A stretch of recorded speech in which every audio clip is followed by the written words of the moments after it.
आपका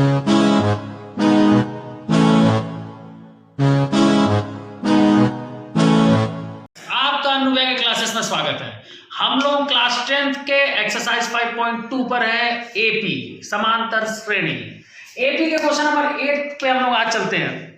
and AP consist of 50 term. क्या कह रहा है? एक एपी है जिसमें कुल मिलाकर 50 टर्म है, of which third term is 12। Third term 12 है। क्या कहा? थर्ड टर्म जो है वो 12 है एंड लास्ट टर्म इज 106 और आखिरी टर्म 106 है। अब देखिए थोड़ा सा समझना पड़ेगा। लास्ट टर्म 106 बता रहा है और आपको बता दिया एपी में कितने टर्म है। आपको बता दिया एपी में 50 टर्म है। आपको एक बार बता चुका है एपी में 50 टर्म है और लास्ट टर्म 106 है। इसका मतलब क्या हुआ? इसका मतलब 50वां टर्म 106 है। कुल एपी में 50 टर्म है और लास्ट टर्म 106 है, माने आखिरी टर्म 50वां नंबर आएगा, तो 50वां टर्म 106 है। Find the 29th term. आपको A29 पूछा है।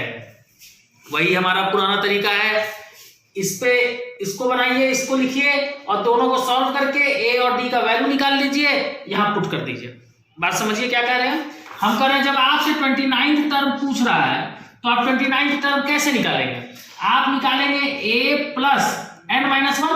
तो 29 - 1 क्या होता है? 28d।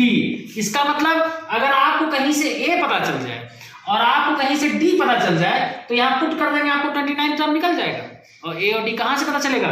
यहां से पता चलेगा। कैसे? देखिए a3 12 है तो a3 को आप लिख सकते हैं a प्लस 2d बराबर 12। कैसे लिखे? हम आपको बताएं फार्मूला होता है a प्लस n-1d। तो n की जगह 3 है तो 3 - 1 मतलब 2d। इक्वेशन फर्स्ट आ गया। ऐसे यहां करिए 50 टर्म आपका 106 है तो आप इसको लिख सकते हैं a प्लस n-1 मतलब 50 में 1 गया तो कितना? 49d बराबर 106। इक्वेशन सेकंड आ गया। और इन दोनों को एलिमिनेशन मेथड से, विलोपन विधि से आप सॉल्व कर दीजिए। क्या तरीका है? इस इक्वेशन और इस इक्वेशन को घटा दीजिए बाई इक्वेशन 1 माइनस इक्वेशन 2। ठीक है, तो इक्वेशन 1 है आपका a प्लस 2d बराबर 12 और आपका इक्वेशन सेकंड है a plus 49d equal to 106। घटाइए तो घटाने का नियम क्या है? साइन चेंज होता है नीचे वाले का। यहां प्लस है माइनस हो जाएगा, प्लस है माइनस हो जाएगा, यहां कुछ नहीं मतलब प्लस है माइनस हो जाएगा। ठीक है, ये a प्लस में a माइनस में कहानी खत्म। 2d प्लस में है, 49d माइनस में है, तो 49 में 2 माइनस होगा, प्लस माइनस घटता है। 49 में 2 घटा है 47d और बड़ा का साइन क्या होता है? बड़ा का साइन होता है माइनस। बड़ा का साइन 49 बड़ा है ना, तो बड़ा का साइन यहाँ लिखते हैं, बड़ा 49 है, इसका साइन प्लस था, अब क्या है? माइनस है, तो यहाँ क्या होगा? माइनस। ठीक है, यहां देखिए 12 प्लस में 106 माइनस में, प्लस माइनस घटेगा, घटाइए। 6 में 2 गया 4 और 10 में 1 गया 9। ठीक, साइन किसका लिखते हैं? बड़ा का लिखते हैं। बड़ा 106 है, इसका साइन क्या हो गया है? माइनस। ये माइनस खत्म, तो d बराबर आ गया 94 और ये 47 डिवाइड में, तो d बराबर आ गया आपका, इसको काट दीजिए 2। d पता चल गया। अब a कैसे निकालेंगे? इस d का वैल्यू किसी भी इक्वेशन में जो आपको पसंद आए उसमें रख दीजिए। पसंद आने का मतलब जो आपको छोटा लगे, जैसे ये 2d है 12 है या 49 है, ये बड़ा लग रहा है, थोड़ा गुणा बड़ा पड़ जाएगा, इसमें रखिए। हम लोग लिखेंगे from equation 1 a plus 2d 12 है, a प्लस 2d बराबर 12, तो a प्लस 2 इंटू d की जगह आप क्या रख दिए? 2 बराबर 12। a प्लस 4 बराबर 12, तो a बराबर हो गया 12 माइनस 4, प्लस उधर गया माइनस हुआ, तो a बराबर 8। अब आपको a पता चल गया, आपको d पता चल गया, अब आप हो गए ब्रह्मज्ञानी। अब आपसे कुछ भी पूछ दे आप आसानी से लगा सकते हैं। कैसे? आपको 29 टर्म पूछा है, फार्मूला जानते हैं a प्लस 28d। a का वैल्यू आपको पता है 8 प्लस 28, यहां कुछ नहीं मतलब मल्टीप्लाई है, और d की जगह 2, तो आ गया 8 प्लस मल्टीप्लाई किए 56 और जोड़ दिए 64, माने 29 टर्म 64 है। कोई शक? चलिए नेक्स्ट सवाल पे चलते हैं। Question number 9। If the third and 9th term of AP are 4 and -8, आपको क्या दिया? Third and 9th term is 4 and -8। Which term of AP zero, AP का कौन सा टर्म जीरो होगा? कुछ नहीं है, सिर्फ हर सवाल में आंख मूंद कर an बराबर a plus n minus 1 into D का फार्मूला लगेगा। घुमाएंगे, बहुत घुमाएंगे। देखिए घुमाए, पिछले सवाल में आपको 29th टर्म पूछ रहा है, 7th टर्म पूछ रहा है, अब की बार टर्म का वैल्यू दे दिया, लेकिन काम वह करना है जो अब तक कर रहे हैं। मतलब आपको पूछा विच टर्म ऑफ एपी जीरो, मतलब आपसे पूछ रहा है कि an बराबर जीरो कब होगा। हम लोग कहते हैं कौन सा टर्म जीरो होगा, तो n1 टर्म जीरो होगा, ये n का वैल्यू। हर बार आपसे टर्म का वैल्यू पूछ रहा था, अब की बार n का वैल्यू पूछ रहा है। बात वही है, a और d निकाल के आप पुट करिए, आंसर आ जाएगा। a और d कैसे निकालते हैं? अपना वही एलिमिनेशन मेथड। कैसे? देखिए a3 4 है, तो आप इसको a प्लस 2d बराबर 4 लिख सकते हैं, इक्वेशन फर्स्ट हो गया। a9 माइनस 8 है, इसको आप a प्लस 8d लिख सकते हैं ना, माइनस 8। हमको लगता है आप लोग अब तक समझ गए होंगे यार 9 है तो 8 क्यों लिख रहे हैं।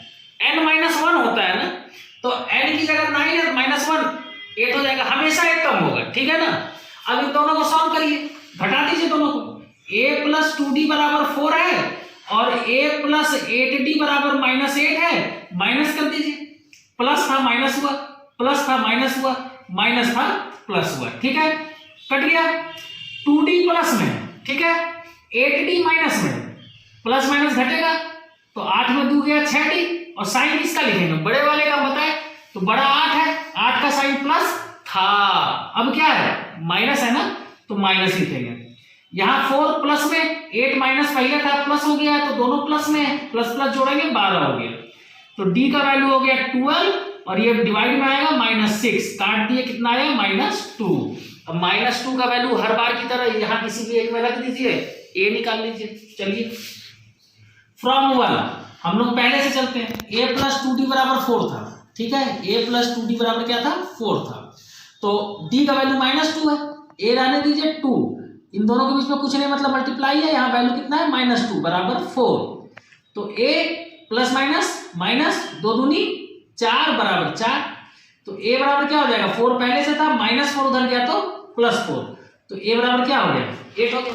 अब आपको a भी पता है, d भी पता है, आप हो गए ब्रह्मज्ञानी। देखिए an आपसे पूछा है कि कौन सा टर्म जीरो होगा, हम कहेंगे let nth term will be zero, तो इसका मतलब क्या हुआ? an बराबर जीरो। फार्मूला लगाइए, an का फार्मूला होता है a plus n minus 1 into d बराबर जीरो। a आपको 8 है, यहाँ 8 लिखिए एक ही जगह, n पता नहीं, d आपका -2 है, यहाँ मल्टीप्लाई में -2 लिखिए। जब भी माइनस लिखा करिए ना तो ब्रैकेट में लिखा करिए, कंफ्यूजन नहीं होगा।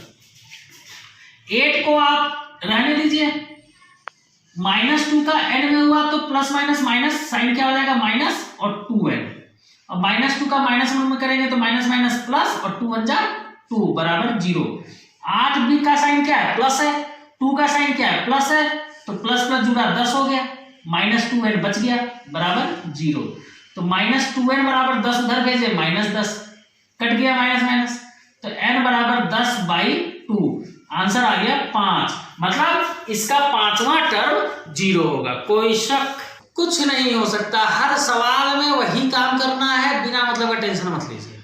ये सवाल हार्ड माना जाता है, लेकिन आप समझिए बहुत आसान है। क्या कहता है?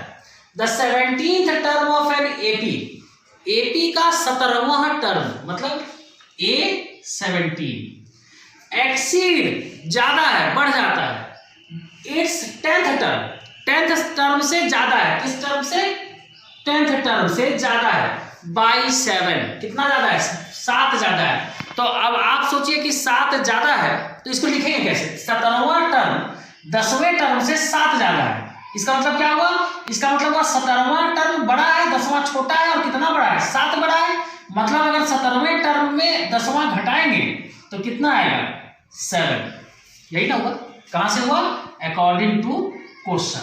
क्लियर है? अब सॉल्व कर दीजिए। आपसे पूछा है find the common difference, D पूछा है, सॉल्व करिए। A17 को आप क्या लिखिएगा? a प्लस 16d माइनस 10वां टर्म A10 है, इसको क्या लिखिएगा? a प्लस 9d, और नियम क्या है कि जब माइनस के बाद 2 या 2 से ज्यादा लिखना होता है तो उसको एक ब्रैकेट में रखते हैं, उसको ब्रैकेट में बराबर प्लस 16d है। अब माइनस अंदर जाएगा तो एक प्लस में था, माइनस अंदर गया माइनस है, और यहां भी माइनस अंदर गया तो माइनस 9d बराबर 7।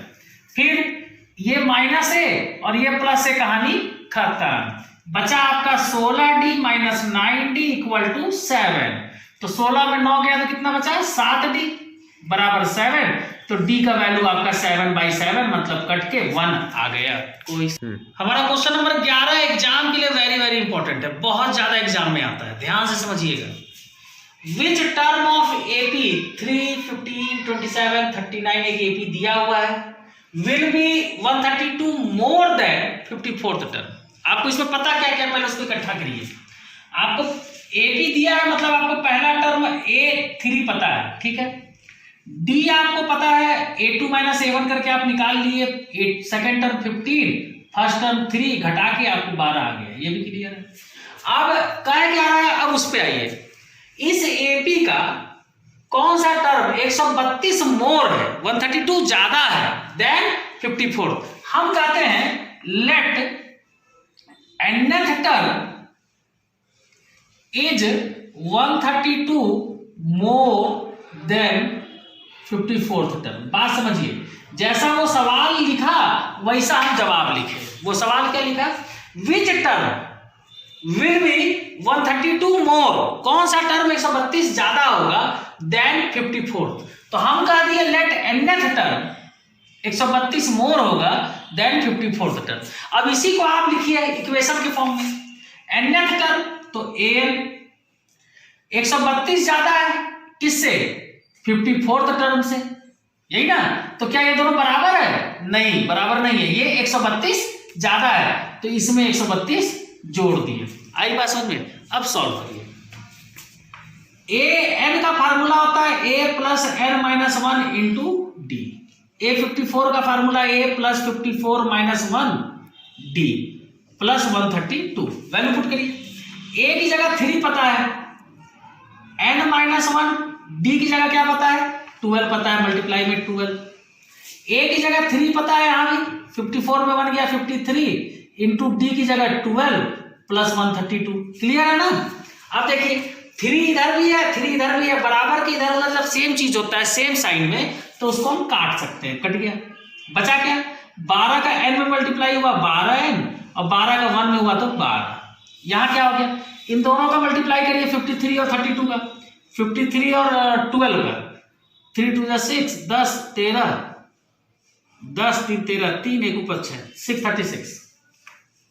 इस तरह का मल्टीप्लाई अगर आप सीखना चाहें तो मेरे मैजिक में मैथ वाले प्लेलिस्ट को देखिए। हाँ चलिए आगे बढ़ते हैं। तो ये आ गया फिर 636 प्लस 132। क्लियर। तो 12n माइनस 12 बराबर, इनको ऐड करिए 768। तो 12n बराबर 768 रहने दीजिए, माइनस 12 उधर जाके क्या होगा प्लस 12। तो n बराबर इसको जोड़ दीजिए 780 और नीचे क्या आ गया 12, काट दीजिए 12 छक 72 65, माने n बराबर 65 फिफ्थ टर्म। आपका आंसर आ गया। मतलब क्या हुआ, मतलब इस एपी का 65वां टर्म 65th टर्म जो होगा वो 54th टर्म से 132 ज्यादा होगा। कोई शक? तो मेरे ख्याल से आज के लिए पर्याप्त है, इसके आगे हम लोग कल पढ़ेंगे। सेवा समाप्त।